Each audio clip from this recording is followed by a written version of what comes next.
Oke, teman-teman, kali ini saya mau membahas mengenai eh, tujuan penelitian. Nah, nanti teman-teman sebelum melakukan penelitian harus tahu tujuan penelitiannya apa. Karena apa? Karena nanti tujuan penelitian itu akan menentukan metode statistik apa yang eh, perlu digunakan, yang dapat digunakan. Jadi jangan berangkat penelitian itu dari metode penelitian karena itu tidak tepat. Kenapa? Karena statistik itu adalah tools, alat. Jadi kita bisa menggunakan alat ini untuk apa? Gitu. Jadi selama masih ada data statistik ini bisa saja di running. Itu software statistik bisa aja di running tapi tidak tepat. Itu misalnya dalam penelitian kita langsung menentukan saya metodenya mau pakai regresi, mau pakai structural equation modeling, padahal tujuan penelitiannya tidak ke sana gitu. Nanti tidak tepat, tidak bisa menjawab tujuan daripada penelitian, teman-teman. Yang saya rangkum dari berbagai macam sumber buku-buku statistik, tujuan penelitian secara garis besar dibagi menjadi dua saja ya. Yang satu adalah tujuannya untuk menggambarkan atau deskriptif. Yang kedua adalah tujuannya untuk inferentif atau inferential, yaitu menguji hipotesa.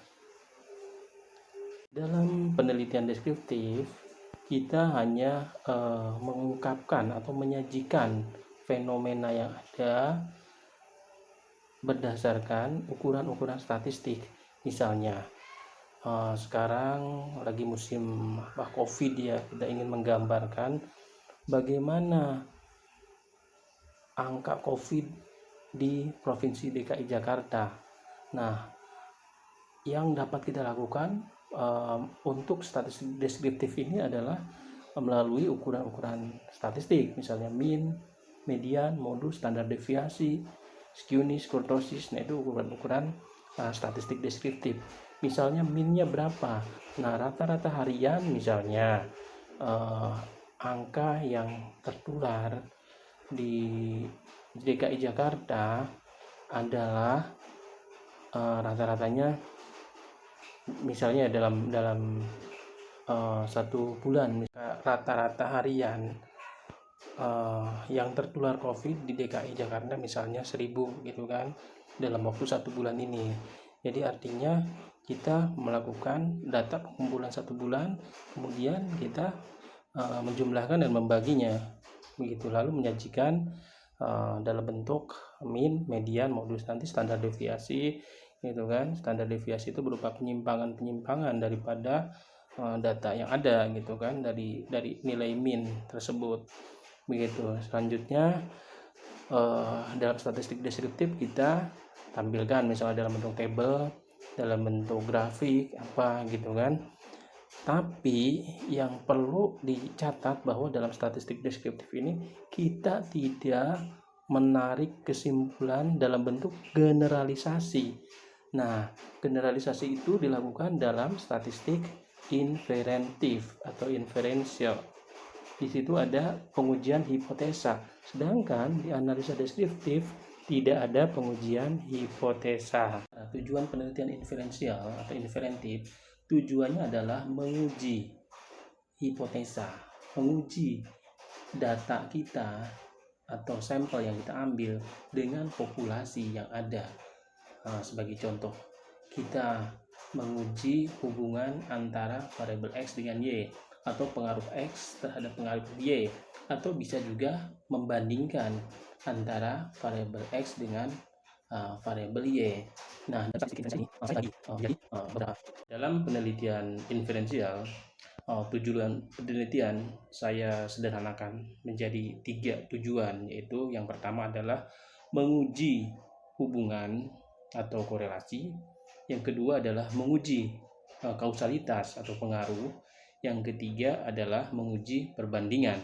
Apa yang disebut dengan pengujian korelasi atau pengujian hubungan? Nah, hubungan korelasi itu adalah hubungan antara dua variabel yang secara teoritis tidak dijelaskan bahwa dua variabel ini memiliki hubungan kausalitas atau sebab akibat, tapi pola dua variabel ini memungkinkan memiliki keterkaitan. Contohnya kayak gini, di kota-kota besar kita sering melihat ketika terjadi hujan maka akan terjadi kemacetan. Nah, pola-pola yang seperti ini yang diukur dalam hubungan. Gitu. Tapi kan hujan ini tidak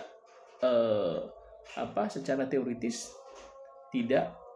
bukan penyebab kemacetan, gitu kan? Seperti itu. Nah, lalu dalam pola kausalitas atau pengaruh yang kita uji adalah dua variabel, yang satu variabel jelas menjadi penyebab variabel yang lain. Nah, contohnya misalnya kebijakan pemerintah terkait pengetatan suku bunga terhadap peredaran uang, misalnya terhadap pertumbuhan ekonomi atau terhadap harga saham. Nah, hal-hal yang seperti itu yang memiliki hubungan sebab akibat itu disebut dengan hubungan kausalitas atau pengaruh, gitu. Nah, metode statistik yang digunakan dalam pola hubungan asosiasi atau korelasi dan pola hubungan kausalitas atau pengaruh tentu berbeda. Gitu. Biasanya dalam hubungan asosiasi atau hubungan korelasi, metode statistiknya menggunakan korelasi, analisis korelasi ya. Nanti tipe-tipe datanya banyak, nanti menentukan juga tipe analisa korelasi apa yang digunakan. Bisa analisa korelasi Yang-Spearman, Pearson, atau yang lain-lain, kayak gitu. Nah, dalam analisa pengaruh atau kausalitas, nah biasanya yang paling familiar di antara kita adalah analisa regresi, gitu kan? Kalau menggunakan dua variabel maka menggunakan regresi sederhana, tapi ketika variabel bebasnya lebih banyak maka menggunakan regresi multiple atau berganda, gitu. Sebetulnya bukan hanya regresi, tapi nanti banyak turunannya, ya. Nanti ada analisa structural equation modeling, jalur atau path analysis, ada uji ANOVA, itu ada VCM apa gitu kan, dan lain-lain banyak. Ketiga yang kita uji dalam statistik inferensial yaitu menguji perbandingan.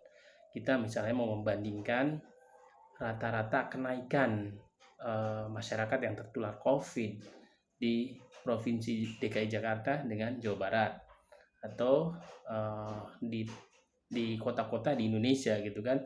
Perbandingan ini bisa menggunakan kita membandingkan dua populasi yang berbeda, atau bisa membandingkan dua atau lebih atau banyak populasi yang kita bandingkan.